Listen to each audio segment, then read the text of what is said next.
Lepo pozdravljeni, 9. marec 2017 je Svetovni dan ledvic. Svetovni dan ledvic poteka po vsem svetu vsaki drugi četrtek v marcu, in sicer na pobudo Mednarodne zveze za nefrologijo in Mednarodne zveze za ledvične bolezni. Namen projekta je osveščanje o delovanju in skrbi za zdravje ledvic ter preprečevanje in zgodnje odkrivanje kronične ledvične bolezni.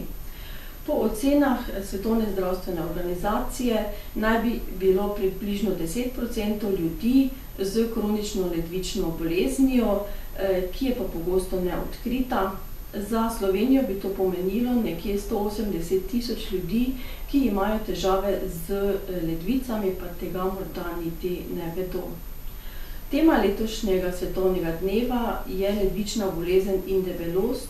Debelost postaja ključni zdravstveni problem 21.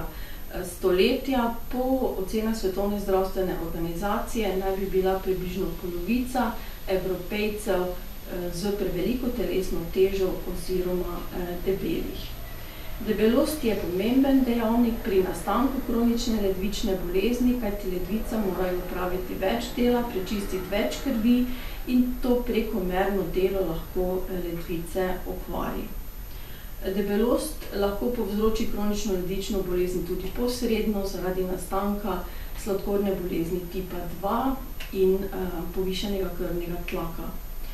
V avli zdravstvenega doma bomo na ta dan, se pravi 9. marca, med 8. in 12. opravljali brezplačne meritve krvnega tlaka, krvnega sladkorja. V laboratoriju si boste pa lahko dali izmeriti beljakovine v urinu.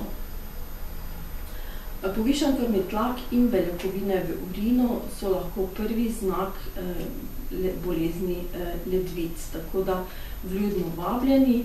Sicer pa obstaja 8 zlatih pravil za zdravje ledvic. Bodite telesno dejavni, redno nadzorujte višino krvnega tlaka, redno nadzorujte višino krvnega sladkorja, jejte zdravo, manj slano, nadzorujte višino telesne teže, popijte dovolj tekočine, ne kadite, bodite zmerni pri uporabi zdravil, ki so na voljo brez recepta, in opravite pregled ledvic, če imate povišan krvni tlak, povišan sladkor, če ste pretežki ali če ima kdo od vaših sorodnikov kronično ledvično bolezen. Z vami in za vas Zdravstveni dom Lenart.